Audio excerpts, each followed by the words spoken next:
Welcome back to The Real Story. My name is Daniel Hammond. I'm here with Jason Howard. And Jason and I were discussing, what's Jason doing here? What am I doing here? Why are we here, Jason? I'm here to support liberty in New Hampshire. I want to be around like-minded freedom people. You know, live free or die is a great motto. It's a great place to be in New Hampshire. So I thought I'd come check out the event, be around, other liberty lovers, see the information, hear the speakers, enjoy the day. What a great day to be here in New Hampshire. And once again, what a motto, live free or die. Because you got your choice. You can either live on your knees, right, and maybe lick the boots of people, or you can stand on your legs and say no and resist. And my viewers, or any of the people that at some point watch this, they're going to have to make that decision. Do they want to be bootlickers, or do they want to be free people? Do they know what the true cost of liberty is? True, it's a good question. I mean, the other question is, I wonder how many people actually don't realize that they're enslaved. I'm with you. The people here that... I missed that one. I'm ready for the next one, though. I'm ready for the next one. But you're right. How many people here are employed into where they're willing to exchange, when I say exchange, give up or have taken from them, 10% of their labor, 20% of their labor, 30% of their labor. At what point? At 35%? At 40, do they start realizing that they're not free? I mean, if I can own 50% of his labor, is he a free man? I'd say not. Exactly. And that's what we as citizens and stuff have forgotten. That we are the sovereigns. That's right, a good word to look up. Now the word usury, but I won't go into too much deep stuff, but once again, I'm here with Jason. I'm here at a Live Free or Die rally in the wonderful state of New Hampshire, in the town of Jaffrey. Yeah, absolutely. In the town of Jaffrey. Hey, I hear you might have a group that gets together down in Dover on occasions. Yeah, I'm associated with a couple groups, Northern New England 9/11 Truth, which you can see on meetup.com. We're pretty much located around, the greater Seacoast area, as well as a little bit into up north. But yeah, we come from all around. We do bring speakers into the area. We do truth actions. Sometimes, just spontaneous, but we go out, we hit the streets. We'll bullhorn local towns. You can see us on YouTube, bullhorning downtown Portsmouth, downtown Durham, about 9/11 Truth, handing out DVDs, just trying to wake the people up. Excellent. So once again, you as a person, just as a man, you don't buy the guy in a cave thing? No, not at I got some major questions about what actually happened on that day, and so far, they have not been successfully answered by anybody in the government.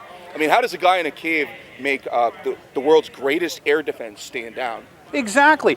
He just pressed the button. Hey, NORAD. Hi guys. And let's just stand down. Excuse me, a little bit of Japanese. I didn't mean to. The Japanese don't deserve that much hassle. But I don't know how to speak Arabic. But if I did know how to speak Arabic, yeah, can I just call NORAD and go, oh, by the way, why don't you guys go do something else? And the other thing is, the government would like to give us this idea, which people love to buy into, because people love to say, oh, well, the government's so inept, they can't do anything right. Of course, we still buy into the system, give it government, and validate it. The real problem is, but if this was just a monumental failing, if this was just a level of incompetence, how come nobody was fired? Exactly, that's interesting, because nobody was. Matter of fact, they were probably promoted. Yeah, exactly. In fact, we got George Tenet, head of the CIA. He was given the Medal of Freedom, for Christ's sake. You got George Bush reelected. Exactly. He's a guy on watch. In fact, every single person in key positions that had a position of responsibility that day was either derelict or not doing their duty, and every single person was promoted. And it's funny, all the people who said, hey, you know what, there's stuff here to watch, like we had FBI agents who said, hey, 72 times I told my superiors there's BS going on. Excuse me. They didn't get promoted, did they? No. Whistleblowers, people that, who come out with the truth, not the media-controlled truth that my, viewers probably used to watching when they switch from this channel and go to another channel, but the massive mainstream manipulated media, that's a lot of M's. Absolutely. Those people, that stuff, gee, you ask yourself, well, they've been lied to by that media, and they've been lied to, constantly lied to. If I was them, I'd believe us just out of the gates. Why? Because, are you sick of being lied to, folks?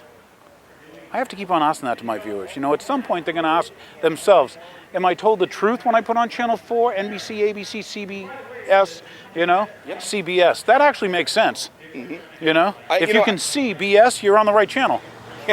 It totally makes sense. My question is, at what point are people in this country going to wake up and take back their country and their government? Here we have the same media that sold the lie of weapons of mass destruction in Iraq, has led to the slaughter of over 4,000 American soldiers.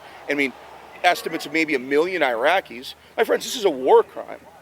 I mean, we're talking about, we are committing acts in the name of America now that the same thing the Nazis did. Exactly. The Nazis were an aggressive nation that, preemptively and also used false flag events, Exactly, like coincidentally, to invade other countries. Here we are now using the same tactics as a Nazi. I mean, I believe it was Eisenhower once that said that the idea of preventative war was created by Hitler, and I would never entertain a fool that entertained an idea. But now this is doctrine in the United States of America. Where have we gone as a country where now we don't believe in just war or defending ourselves? We now believe in invading sovereign nations, regardless how good they are or not, but I mean invading them just purely because they potentially could be a threat at some point, which could potentially be anybody.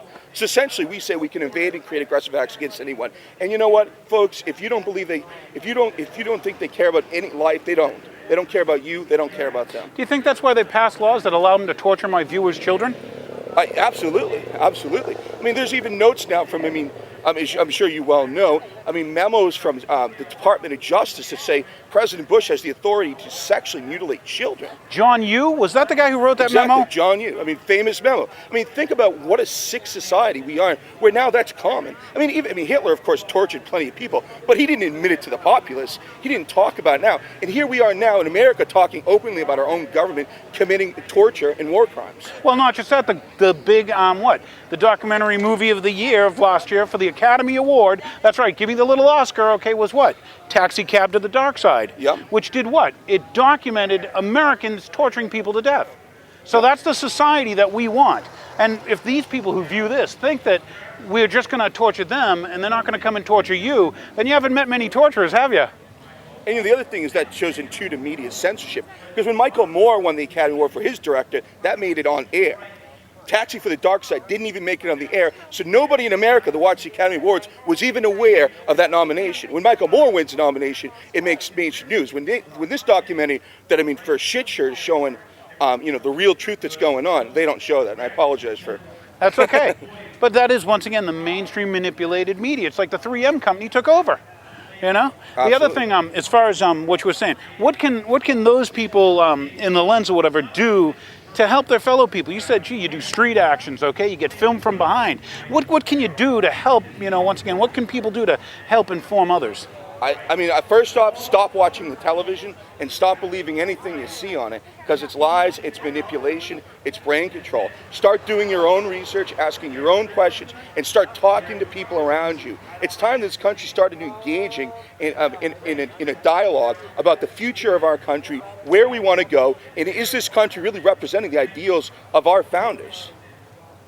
And I think ultimately it starts with each individual to make a moral choice of whether they're going to accept slavery or whether they're going to work for freedom. Because this isn't even just about us. This is about our children and our grandchildren. We had forefathers that were courageous enough to stand up and fight for generations past. And if we don't stand up and draw a line in the sand right now, there will not be freedom in the USA. And my friends, just as Ronald Reagan said, if freedom dies here, freedom dies for the world. This is where the last stand is going to take place.